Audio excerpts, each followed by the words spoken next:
Okay. Good afternoon, everybody. I'd like to welcome our guests who are here from the wonderful program of Leaders in Democracy, fellows. I know it's a good program. I've been joining Aubrey and the group every year for the last 3 or 4 years. So I know you're an excellent group. I look forward to getting to know you and to having you also have an exchange of views with our two panelists. And I also want to welcome our colleagues who are on the webcast. We're very glad to have you with us to celebrate International Day of the Girl. And our forum here at USIP is on how girls can advance peace and equality around the world, how they can be an important part of peace building. You will be able to ask questions when we get to that point. First, we'll have our two panelists say just 5 minutes of remarks, and then we will have them have a discussion with each other for all of you to hear, and then we will turn to all of you, those of you online and those of you here. And if you're online and want to submit a question, it's hashtag Youth Peace Equality. You can, on Twitter, hashtag Youth Peace Equality, okay? That should be clear enough. I want you to know that our president, of course, issued a proclamation today on the Day of the Girl, father of 2 daughters, so and the photo with his 2 daughters, and that's available for your reading. And also Secretary of State John Kerry issued a statement as well. The president pointed out that nothing should stand in the way of strong girls with bold dreams. And I certainly agree with that. And Secretary Kerry pointed out that, of course, the reality around the world is that that's not yet the case in many, many countries, many parts of the world. There are many, many problems facing women and girls, many barriers to their education and to their empowerment. And we have had a strategy and worked with partners around the world to try to overcome these challenges. And part of this is the Let Girls Learn program. And we're doing our best working with others, with champions of democracy like yourselves in this room and on the web, to try to empower girls and women around the world. Not an easy task, but I do think a lot of progress has been made. And it doesn't take just governments. I also want to emphasize you people who are from civil society, a lot of you. Some of you may be governmental as well. We need your help. We need men and women working together. We need boys and girls working together. And our government has also started a Dads and Daughters social media campaign in this regard to have them out there working together. And hopefully you know that tomorrow, is it on PBS tomorrow, Audrey? The We Will Rise program? Not, CNN at 9 p.m. tomorrow night on our CNN. Michelle Obama is involved in this, and there'll be a very good video, so I hear, called We Will Rise. With that, I want to turn to Henda Murphy. Oh, hi, Jen. You still want to go in this order? Okay, I'm glad you're here. I'll give you a chance to relax. We'll go to Henda first. Henda's an activist from Tunisia. She's a member of your wonderful Fellows in Democracy, Leaders in Democracy program. She's an activist, as I understand, with Girl Scouts as well. And you also have led a Stop the Violence campaign. So over to you. We'd like to hear about your work. How you're doing, what are your challenges, and you can get our conversation going. Okay.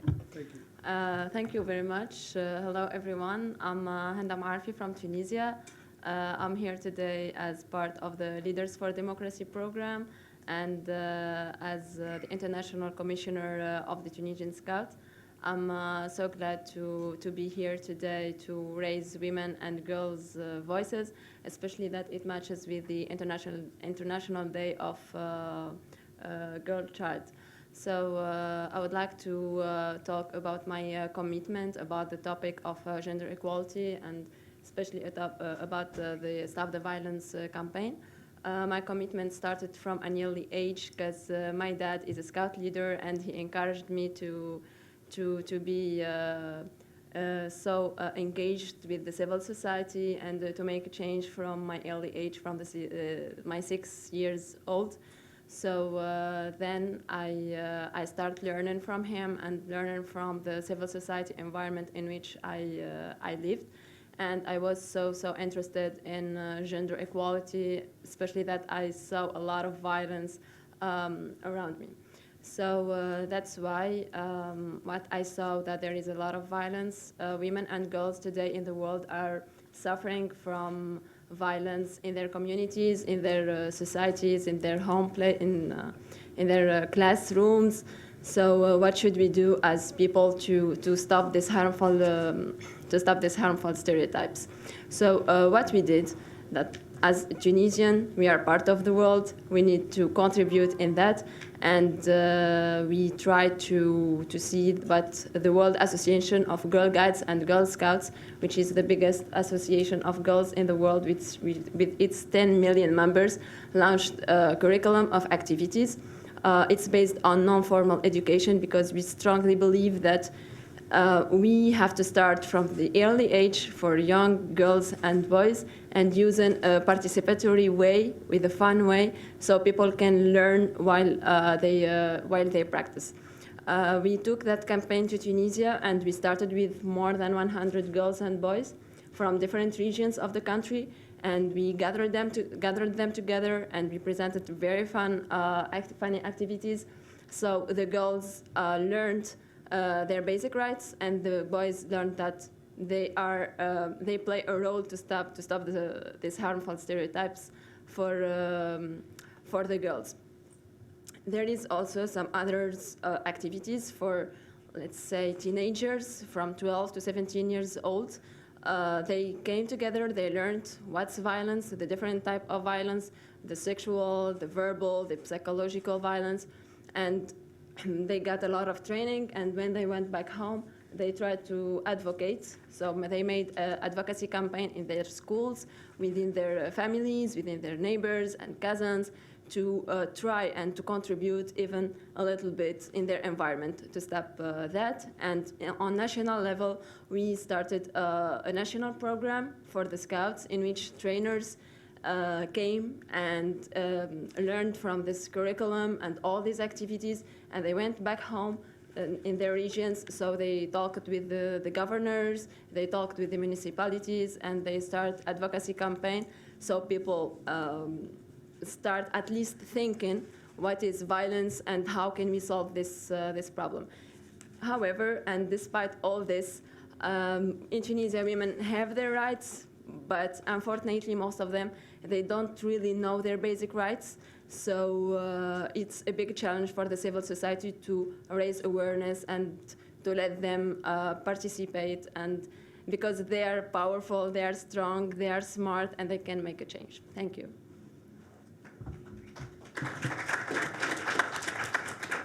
Thank you, Henda. That's really good work. And by the way, this meeting and the day we're celebrating today fits in also with our own program at USIP, which is a 60-day campaign, sort of bringing together issues on gender, peace, and security, because that is what we're all talking about here today. And you all know the famous UN Security Council Resolution 1325, which is women, peace, and security. And having that S word there, security, is really important, because I think it begins to give us the possibility of getting the attention of men, to show that women's empowerment or the denial of women's rights, these are security issues one way or the other, and we need to get men's attention that way. So now I'm going to turn to my friend Jin In. Jin is a global citizen and actionist. She heads a wonderful NGO called 4Girls G Local Leadership. The goal is to empower young ladies, girls around the world. She's going to brief us on her empowerment survey, which she has done globally, and you've got a PowerPoint too, right? Instead of a video. Yes. Well, there is a video, but I didn't want to spend more time. Okay, let's go with it. Jin? So it's delightful to be, clicker? Oh. So it's delightful to be here on this day because I was in Washington. I started my first professional life with the U.S. government, and I championed for this day over a decade ago. And they said it wasn't possible, and 4 years ago I saw it happen. So yes, we can. And today I actually exercised the power of girls because I was stuck on the metro.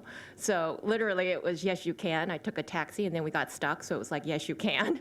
Every single step of the way was challenging me that, yes, we can. I want to thank one person who's not in the room here, actually, unfortunately, but I do want to say it publicly, because she brought me, although I've been championing girls, she brought me to this space of women, peace, and security, and that is USIP's own Kathleen Kunis.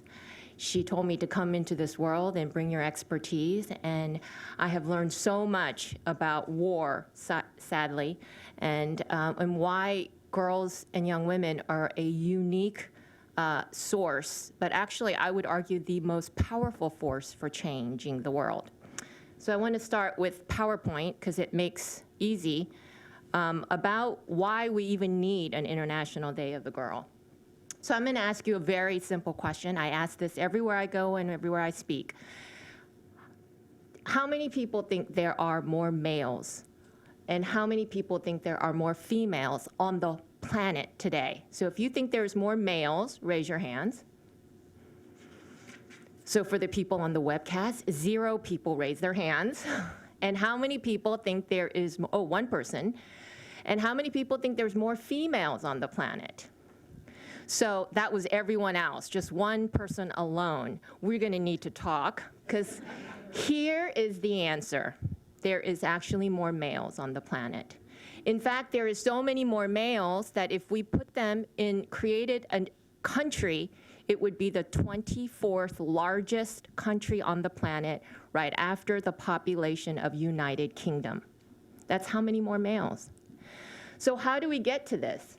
Because there has been more, we have killed more girls, aborted, and neglected to die than the total number of people who died in all the wars of the 20th century.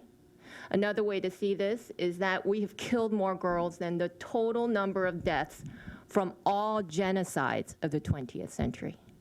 So let's just look at one example. How could this be? If we put the top 5 genocide of the 20th century, here they are, that equates to about 20 million people. Here's the number of girls we've killed. 17 times that of the Holocaust is how many girls we've killed. So the number that we just saw earlier, why there's more males, that's not a surprise. And in fact, this issue is getting more attention. This is an Economist front page that said that 100 million baby girls are not alive. So what's interesting is I like showing this slide because one campaign just launched this report with the top 10 toughest country to be born a girl. Why do I believe this transformation is possible? Because my birth country, where I was born, when I was born, it was, I would be right below number 8. That's my birth country. The GDP of my birth country was less than that of Cote d'Ivoire. Today, it's South Korea. So I know transformation is possible, and I also know what happens when you don't invest in human resource. That's North Korea. And a powerful example of this is just 5 countries. This, by the way, is a World Bank report. 5 countries, if you focus on girls, investing in their healthcare, their education, their economic opportunity, what would that do? That is, if you equate all of the numbers, that is $500 billion into the global economy. $500 billion. That's how powerful girls are. So if you want an economic development in your country, it's to focus on girls and young women.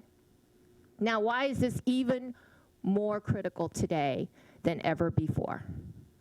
Because we are experiencing another crisis, and that is a population explosion of young people. There is 1.1 billion girls and young women on the planet today. That's the largest number we've ever seen. It's actually the largest number of youth population. 90% of them are in what we call the developing world. So you could see that 60% of the Middle East, which I believe many of you are here from, is young people. Young people is anyone under the age of 35. So this is what's happening. 66%, 70% from sub-Saharan Africa. And in certain countries, we're even seeing a greater portion of young people, like Syria, Iraq, countries that are at war and conflict. So why did I start the work that I did? Because I realized at the root of every single issue, whether it's women's issue or girls' issue, these are not just women's issues and girls' issues. Sadly, it's a human issue, and it is a human rights issue. So, and rather than targeting every single issue, because these issues are only getting longer, I realized that a fundamental change needed to happen, and that is the mindset. What do we see girls? From seeing girls as human trash to a powerful force for change, as leaders, as change makers, as people who are going to transform their society. And clearly, Henda is one of them. And what do I do now? I used to work on the ground. I used to work with girls and young women, and the number were just extraordinary. There were so many girls and young women who we really needed to bring up. So now I focus on work. 4GGL has become a unique collaboration, creating a movement of valuing girls, valuing this population, not because they're an economic incentive, economic booster, but we'll soon talk about in peace and security, and even creating peace and security in our own world, so not just the countries that are fighting, but also in the ones that we think is stable, like United States or Western countries. This is just as critical. But really to show the world, we become what we see. And in fact, I realize 2/3 of our brain and our synapses is related to vision. So how we see and what we see in the world is very critical in changing mindsets. So that's what I focus on, is showing girls and young women leading change. So 4GGL is an online magazine. And the other word that you might have seen earlier is the word empowered. I realize this word is used so prevalently, but what does it actually mean? So I needed to actually go out and survey this and understand more about what empowerment is, and actually are women and girls empowered.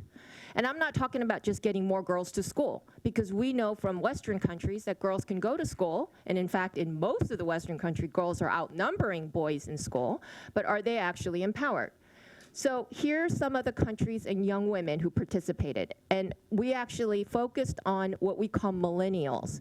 This is an interesting group of generation that's very, very powerful. Not only are they powerful worldwide, but I can make this argument in the United States as well, because now there's more millennials in the workforce, as well as number-wise. There's more millennials than what we call baby boomers, which has been a huge number as well. So when we asked, here's just a snapshot of the questions. We asked certain questions about, do they have a voice, and are their voice encouraged? And how much control do they have in their lives? What would they like to change? Who makes the most contribution in creating that change? And if you have already created change, like Henda, what costs you to create that change? And then we also asked young women, what is the most important issue in your society? So what is the number one change they want to make? Interestingly, we asked about career options, schools, health, livelihood. This was the number one answer. Personal growth and development. That was what they wanted the most. Who is most responsible for this change? And we thought government, your parents, your society, your family. Me. They are holding themselves accountable for this change. And then, of course, for those who have already created change, like Henda, what was the number one contributing factor to that change?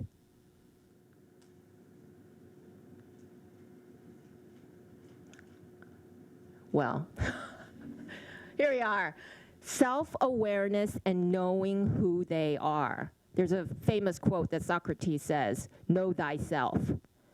This was the most contributing factor. In fact, here's how it broke out. So family and friends contributed 7%. Education, which interestingly is what many of donor governments and multilateral organizations, international organizations focus on, was only 17%. Experience, just like any muscle in your body, the more they practice in creating change, the more they're able to create change. And then number one answer was really knowing who they are, their purpose in life, a greater meaning to life. We're not surprised by this.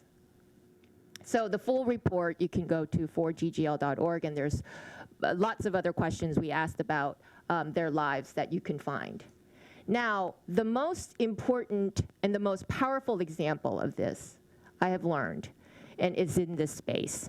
It's actually in peace and security. And we've already seen these. And this is my latest column that I write for the Huffington Post, that they are actually the most powerful antioxidant against the cancer of terrorism. How do we know this? Because we've already seen examples. This is actually an example in the United States where she stopped with our own violence here, right in our homeland. And recently, I met this young lady.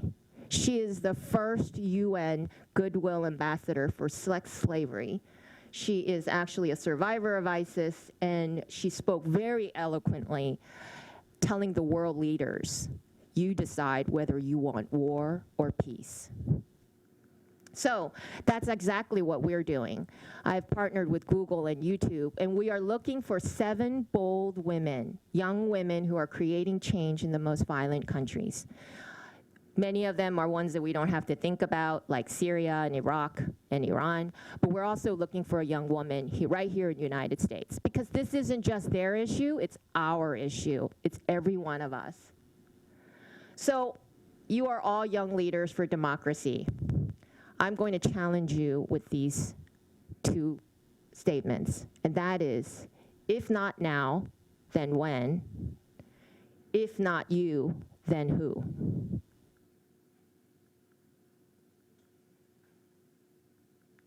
Well, yes, we can. There we go. So I want to invite you to join our movement, help us find these 7 bold change makers, and I look forward to the dialogue. Thank you, Jen.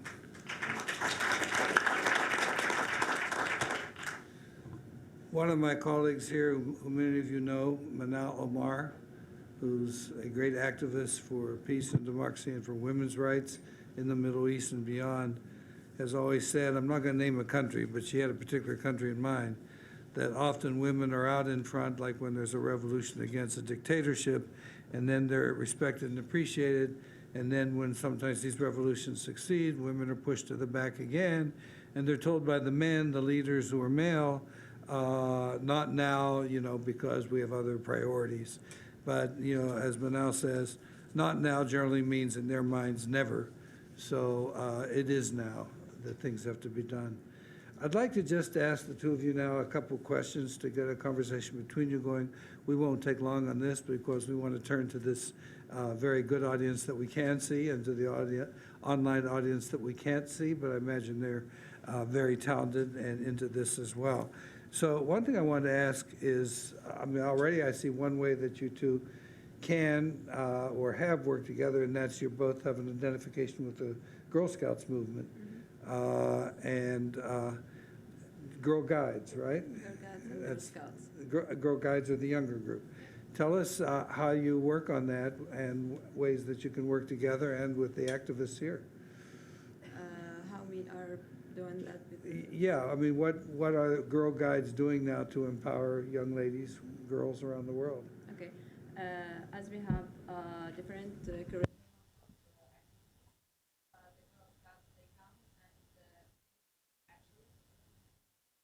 Yeah, please. So the girls are playing. They don't really know that they are playing to learn something, but at the end of the activities, they can understand that what she did or what her friend, the boy, did is bad or wrong, like about the stereotypes. For example, we can distribute for them some toys on paper and let them ask them to divide them or decide which one they like. And most of the times the boy decides the ball. However, the girl decides to choose the Barbie girl or so. And then we ask them, why did you choose this? And she said, oh, because I'm a girl. And the other guy said, yeah, but I also would like to play with this Barbie girl. And the girl said, I would like to play with the ball. So, and then we can start telling them that we are all equal and those are just stereotypes. So they learn that, and then when they go back home, they tell that to their parents, they tell that to their sisters, to their brothers, and to their classmates. Those are the young girls, but we have also different activities for teenagers and also for adults. And about the adults, they most of the time participate in sessions in which they can talk in safe space, so they can say what they really want to say, and they can understand their basic rights. Yeah. Thank you. You're Jen, welcome. you've got a position with the Girl Scouts, right? No, I'm no longer work with them. Oh, you Yeah, no longer do? no. So I did see an amazing model. I mean, I'm not championing girls and leaders because I think this is a good idea, although I'm sure many of us are thinking intuitively that isn't this a good thing. We actually have proof. So I went from working for the U.S. government and the U.S. Secretary of Health to championing and working, starting the global department at Girl Scouts in the United States, but it's part of the World Association of Girl Guides, which is in 145 countries, 10 million girls around the world. So what does this look like? The year that I joined and I was asked, it showed that 93% of women in Congress, 93% were former Girl Scouts. So this is the impact on a societal level of what happens when you are developing, actively developing, and helping them develop the skills of not only leadership, but finding these leadership positions. At the end, they actually become leaders. It's amazing.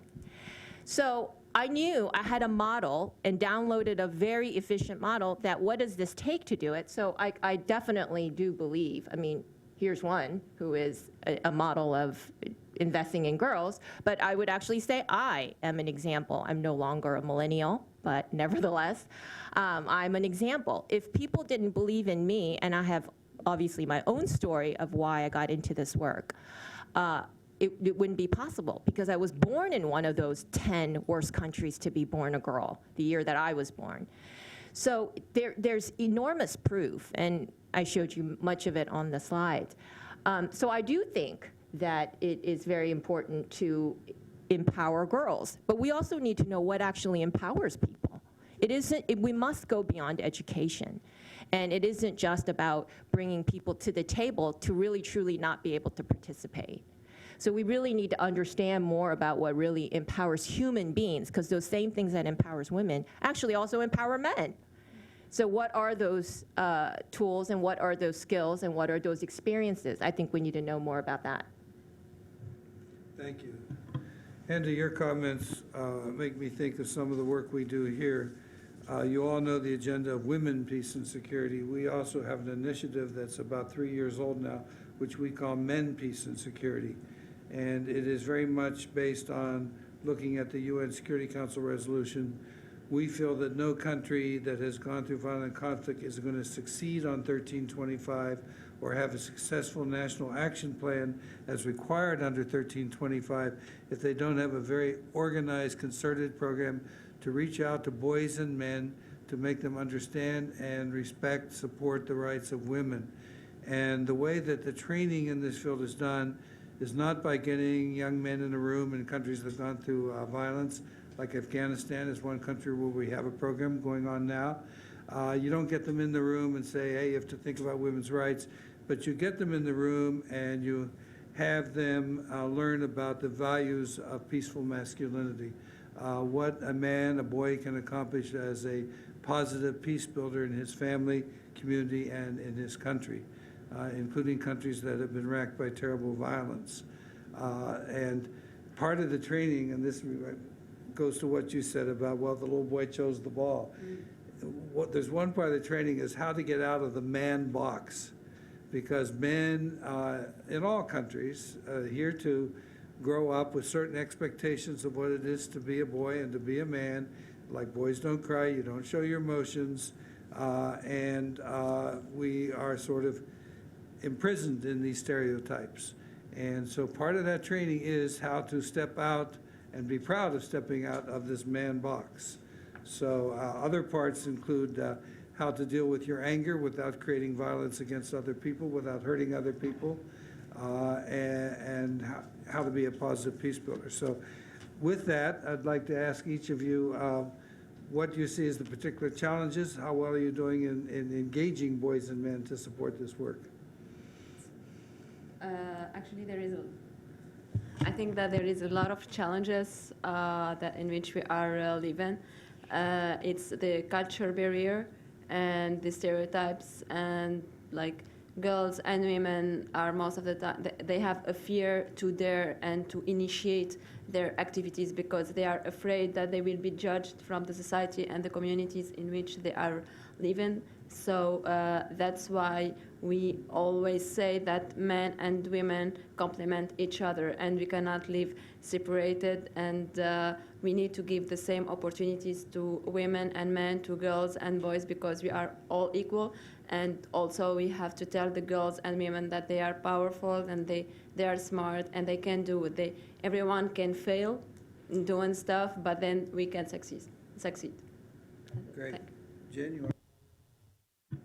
Yes, so I actually will champion men, because most of the countries where I did work on the ground, we partnered with men, organizations that wanted to champion girls. So I would hate for people to think that this problem is men who are subjugating or who are oppressing. Society is made up of both men and women, so it is about really creating the awareness for gender, both, all, everybody. At the same time, I also want to, I advocate for, and why I put even in my bio that I am a committed global citizen. Because this isn't just issue in those countries over there. I actually don't know where those countries are, because it's only this world and this, our life, what we perceive. And even in the United States, we are seeing amazing gender stereotype, even sadly from our politicians, that is coming out, and that we're about to elect very soon. So this isn't an issue that we only see in one country, and it isn't an issue we only see with one religion, and it isn't just issue that we see with one ethnic group. It is everywhere. So it starts there. But as far as girls are concerned, why I think this is such a unique group to target is that, you know, when I really envision the 7 young change makers and the young women who are creating powerful change, you think we have to go out and like make them or help them do this? They're doing it. I showed you pictures. There's one here. There's probably many in this room. They are already doing it. What I would like to do is scale this, show the world who they are, what their lives are. And actually, when you look at their lives, it's very ordinary. They just envision the extraordinary, and they are out there creating change. So more of this needs to be replicated, and why I say our action is all about show and scale, show and scale. When I thought about those 7 young women, because I worked with them, my friend said, how can we show their power? And I said, do you have a large platform? And she said, yes, YouTube, 1 billion YouTube user. And we're just going to desensitize all of them. And what they think about girls, we're going to really revolutionize them. Thank you. I want to turn now to first you in the room, and also invite questions from people on the website. But I want to add one thing, because of the comments that you two made. When we do this training with men, particularly young men, on peaceful masculinity, we don't go in with any attitude that we want to tell them that men are perpetrators of crimes against women or other crimes. It's a positive outlook that shows what a positive peace builder you can be. And it's not accusatory, and I think it's very important for those of you who want to get into this kind of work with men. Yes, sir. Please identify yourself. Yes. I know you're in the program, but tell us your country. My name is Mahmoud. I'm Palestinian from Lebanon. Thank you very much for this. And yes, I believe that empowering girls starts from ourselves, starts from me. I have 3 daughters. They were blessings when they were born. And you know that the children, for example, in Lebanon, in the Palestinian camp, Rashidi, they have no places to play, and especially the girls. So we established like an organization to target the girls especially. And we have now a football team for girls and basketball teams. And they were very happy. At the beginning, we have cultural barriers. And even we found some like taboo how you are dealing with the girls, playing them football, basketball, and we started to take them outside the camp. Even we went to the Lebanese areas, Lebanese villages, and recently a football team from Rashidi for girls, and you went to Norway and they went there and they played their football. So it's very important to engage the girls and to empower them, and this is very important for this. Thank you. Thank you. Yes, sir.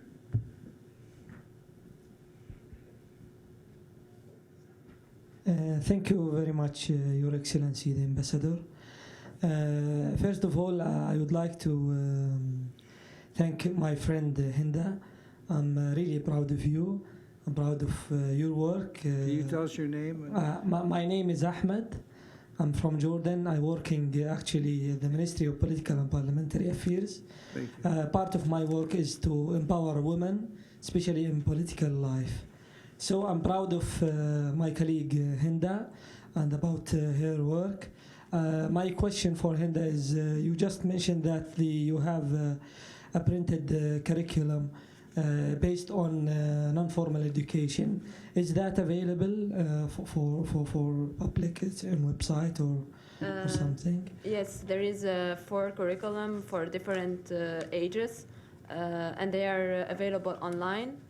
So you can just download them and you can use them within your community.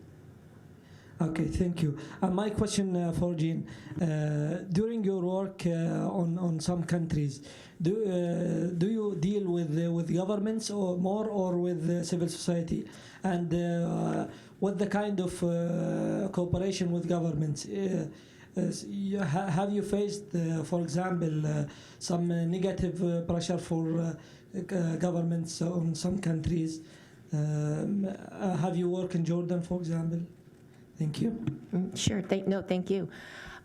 Actually, so I started this work with the U.S. government. So at that capacity, I only worked with governments. I almost became the poster child for girls, and I was speaking with foreign ministers or Minister of Health, Minister of Education, and briefing them about their girls, and also telling them about our program and why it was so important to focus on girls. And then I went to the civil society and became part of the World Association of Girl Guides, 10 Million Girls. And then that was local action on the ground, working with programs, creating safe spaces, just the way that Hinda described, creating programs that really, the safe space is so critical. But what's interesting then I saw is I went to part of the world where it was all separated. The genders did not, the girls and boys did not interact at all. So although in Western countries we can't understand and we think girls need their own separate space, there's a whole culture that's growing up without actually, that's how they're raised. So really, in that instance, they also need to learn integration. So I've seen both. What I have realized in life, and now I'm a seeker and a learner of really what creates social change. I'm not interested in doing nice projects anymore. I want to create a transformation. I want to create something that, and be part of, because I'm not the only one alone, and never did I ever imagine that there would be Day of the Girl. This is happening everywhere. The awareness and understanding about not just girls' rights, but they are truly a powerful force for change, is happening everywhere. So how does social change happen? Not top down, we know that, but sadly also not bottom up, because bottom up has a ceiling. Social change happens when the top down meets bottom up. I call that global. It is that global thinking, local action that meets it together. And so that's why I intentionally called the movement for girls global leadership. Yes, please. Hello, everyone. I'm Amani from Palestine, and I'm glad that I'm here today. I can confidently say that I'm a champion because I could make it, and I'm here right now. As I came from, I can call it masculine or male society in Palestine, where women still suffer from many issues that should not be suffered from, like these days. Like honor killing is still existence in Palestine. also the stereotypes in all life aspects, like in politics, in the social life, in the economic life.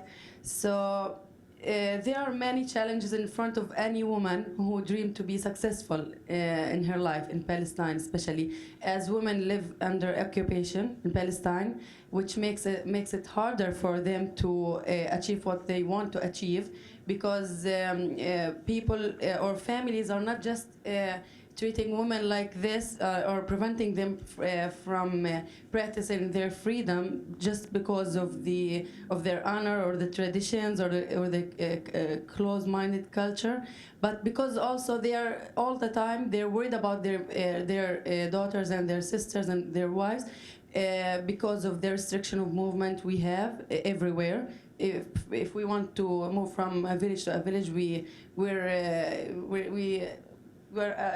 face many challenges and we face many threats.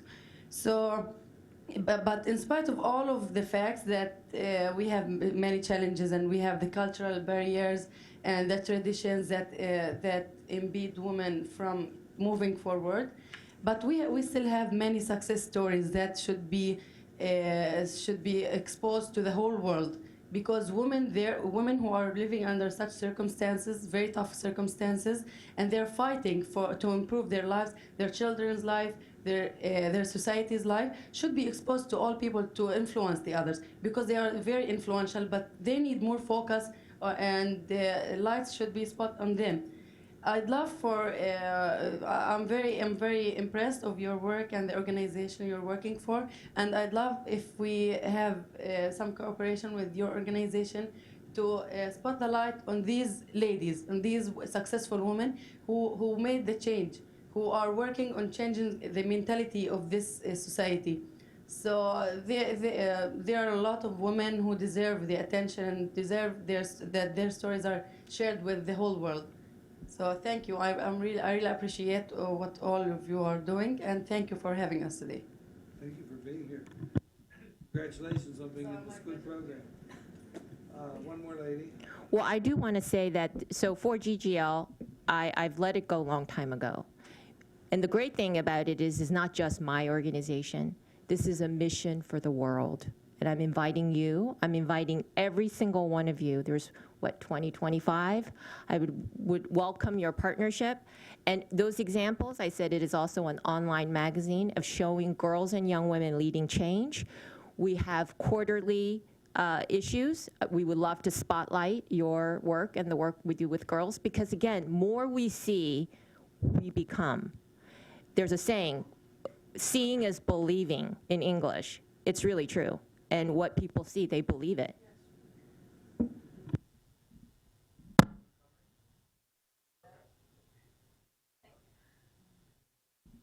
I have 3 questions. First of all, there is a lot of criticism today, these days, about the term empowerment, because it's one of the approaches that the other side is powerless. So I would like to hear why some NGOs and civil society is still using this term, although it's a very problematic one. The second one, that you mentioned that there is your approach to work also with women and men, and a lot of NGOs are working only with the women, and it's like keeping the victimizing the victim twice. So what kind of work you are doing with the men and how you approach it, and what challenges that you have with the work with the men and not only the women? And the last question is that there is a lot of change, and we see a lot of women in different positions. What I wanted to ask, why we still not seeing women in a peace building process, that they are taking a position in this process in the world? Why we still not see the change in the world? Wafa.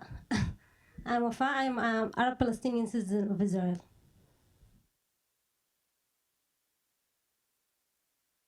Well, I can take the first 2 questions, and then we can talk to people who are actually working on 1325 and peace and security.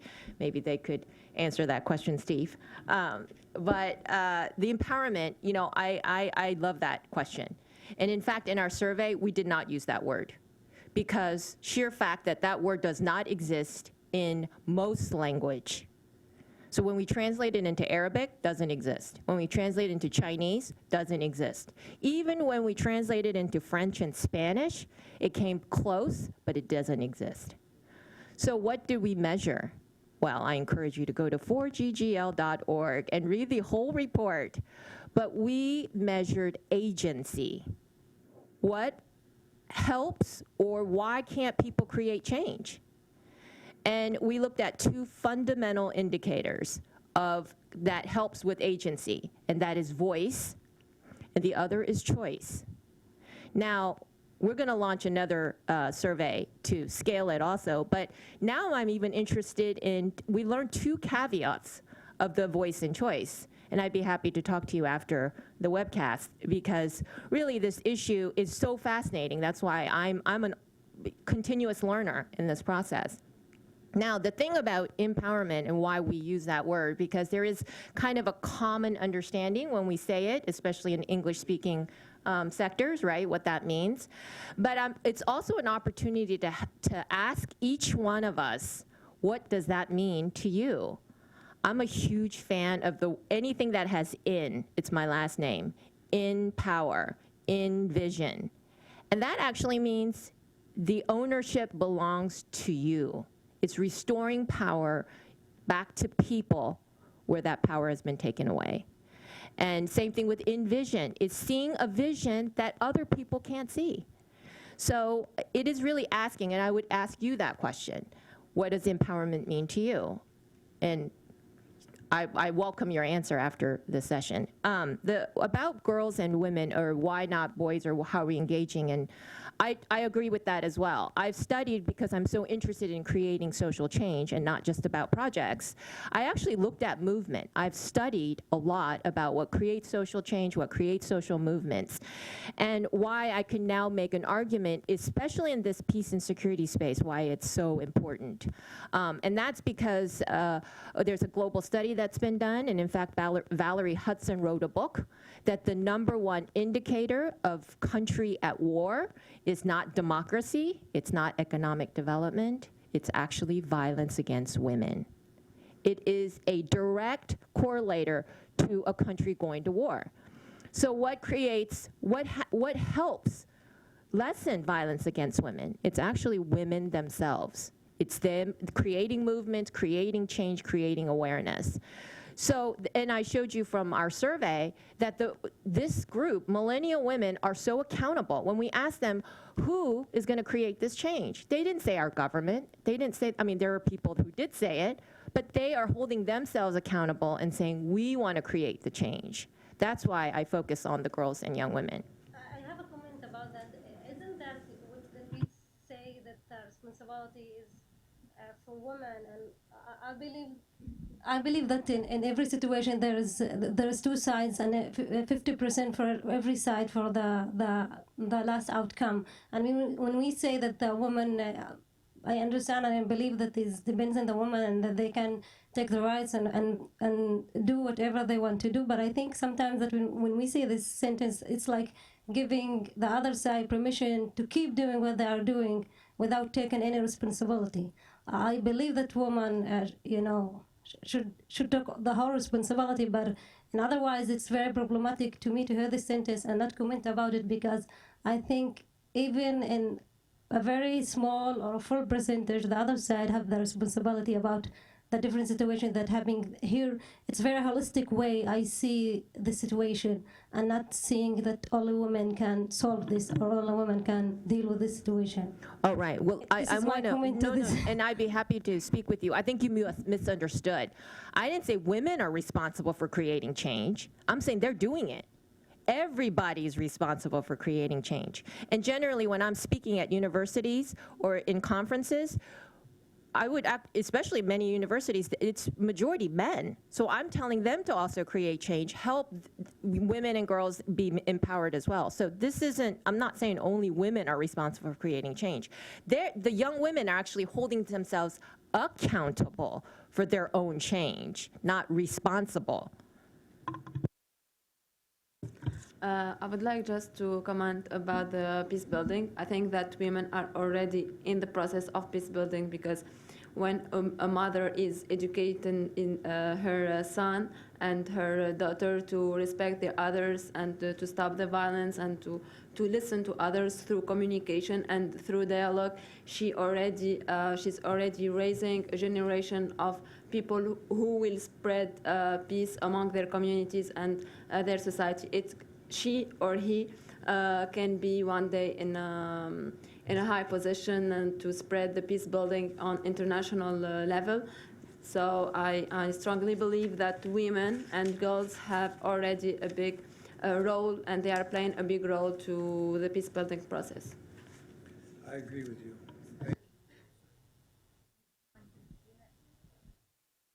Hi, I'm Yara. I'm Palestinian citizen of Israel. I live in Nazareth, which is in northern part of Israel.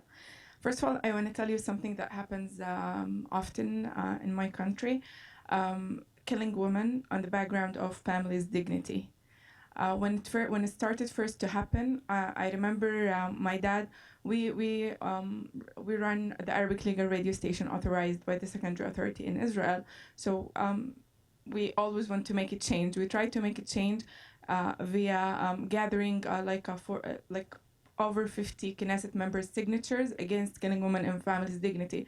And I was a little girl, and I asked my dad, so why don't you have like a similar one but against killing men for on the background of families' dignity?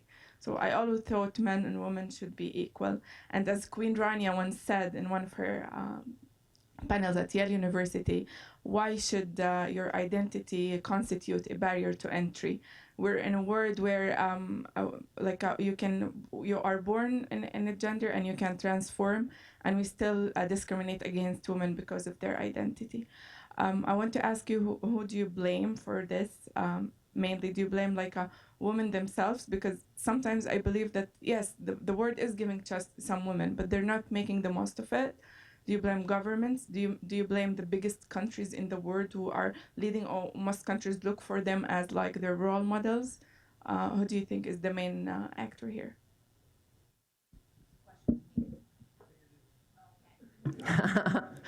Well, sure. Being a leadership development expert, I don't blame anyone. I want to take action to correct it.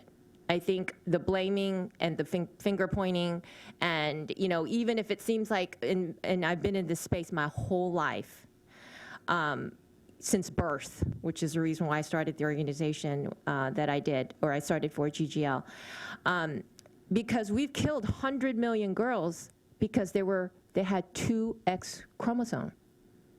100 million, because no fault of their own. So who do we have to blame for this? But I'm not interested in blaming anymore. I've done this my whole life, and that's a waste of my energy. I want to take action. And why I was so adamant to my friend here to call me an actionist and not an activist. I've given up the activism, I've given up the advocacy. I want to take action, and I want to take action with you or whoever wants to create change in their country, in their local society, because that's the only way we create change. There's enough people who are going around and blaming and saying, whose fault is this, what their fathers didn't allow them to do. And really the issue for girls and women actually is the laundry list is growing so long. I mean, today we now have an issue called gang rape, weapons of war, ISIS slavery. This is just really getting horrible. So I do know about the issue, about honor killing and the shaming and all of that. I've seen this at a global epidemic level, that without really addressing what we call the root cause, we're only going to add to the laundry list of the symptoms. I want to add something. You talked about the 7 women you want to choose for. I really suggest that you look into Gaza. And maybe you can pick a woman from Gaza. I think they have very interesting stories. Well, and here's my invitation. Help me find her. I will. Okay. I think we had one over here. So, hello everyone. My name is Mohan Reski. I'm from Algeria. I'm involved in the fight against violence in school, but more against violence towards women. Actually, I have a question, as I believe strongly on the equality between genders. My question is simply, how is it possible? And also, what are the tools to use among this? Knowing that many societies, they still believe that the place of women is still in the kitchen, and they're always inferior. And my second question, I will try to be short. In the societies where religion is the master, how can we just change the people's mind about the question of sexual assault, which is considered as a taboo, and where nobody talks about it, and where women as victims, they are in two cases. The best one is to be next silence, and the worst one is to be next to people who consider them as dirty girls, or sometimes they are battered by them. Thank you.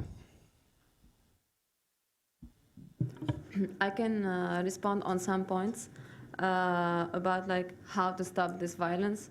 I think the most important thing is to communicate, because we have the lack of communication between family members in the society, between men and women, boys and girls. We are always put in this virtual barrier between each other. So it's time now to communicate and to say, why are we saying that this is taboo? Let's talk about it. Let's talk about it and try to solve the problem together. Maybe your point of view is different than mine, and mine is different than yours, but we can find a common solution that everyone will accept it. And the other thing, especially for young boys and girls, I think that the best idea is the non-formal education. Because if I will call a girl and a boy and I will just make a conference or presentation for them, they will never understand that. However, if I will present them some activities in which they will play, so they will learn and they will think about it, and likely later they will not be violent against their sisters or against their neighbors. So I think that non-formal education, communication are the key to solve the problem. Thank you, Jen. Well, I again, going back, it begins with you, right? How you treat the women in your life, how you treat your daughters, I don't know if you have daughters, or even aunts or nieces or whoever. And although I like to think that leaders who have women in their lives makes an impact, and I do believe it. I mean, I heard the President of the United States, Barack Obama, say that he wants his daughters to have the same opportunity as your sons. And when he said that, it was powerful. Now, of course, I work on the ground. I want each person to have that mind shift change about the way the girls are perceived. But it also helps if your community leaders, if your religious leaders, if your government leaders are also aware of the power of girls. Yeah, I think we have time for one last question. Hello, my name is Muna. I'm an university instructor and an urban planner from Jordan.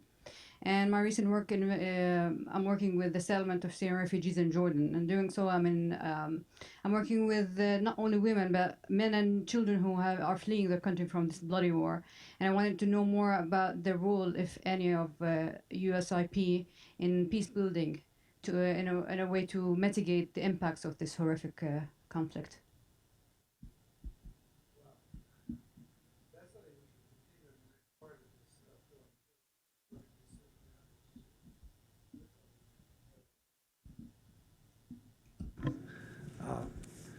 I'm just saying that's something we can continue in the next part of this forum, because we have our colleagues here, including our Executive Vice President, Ambassador Bill Taylor, and we'll be talking to you about the role of USIP and how we can hopefully be helpful to you in your work and in your networking. So, because you've posed a big question there. I myself am working on a program to work with displaced persons in Ukraine, displaced from the conflict, the aggression from Russia in Ukraine. And there are almost 2 million displaced persons there. It's not quite the proportion you're dealing with there from the Syrian crisis, but it's getting really high. In fact, it's fourth in the world after Iraq, Syria, and Yemen in terms of the number of persons who've been displaced by conflict. So it is something we're trying to get a hold of here. It's something we're trying to work with and find a way to help to turn it around and to help these people and to help on getting them included again in their societies when the time comes. And in the meantime, working on their inclusion and helping them as peace builders in the societies and in the cities where they're located now, and in your case, in the camps as well. You have a monumental task there, and I hope you can talk with colleagues here who can be directly helpful to you and others here too. And with that, I want to thank all of you, particularly our guests online, because we're going to close that part of this. Thank you for being with us today. Thank you for celebrating with us the International Day of the Girl. And thank you to our Democracy Fellows here, and we look forward to continuing the dialogue with you, with all of you. Thank you very much.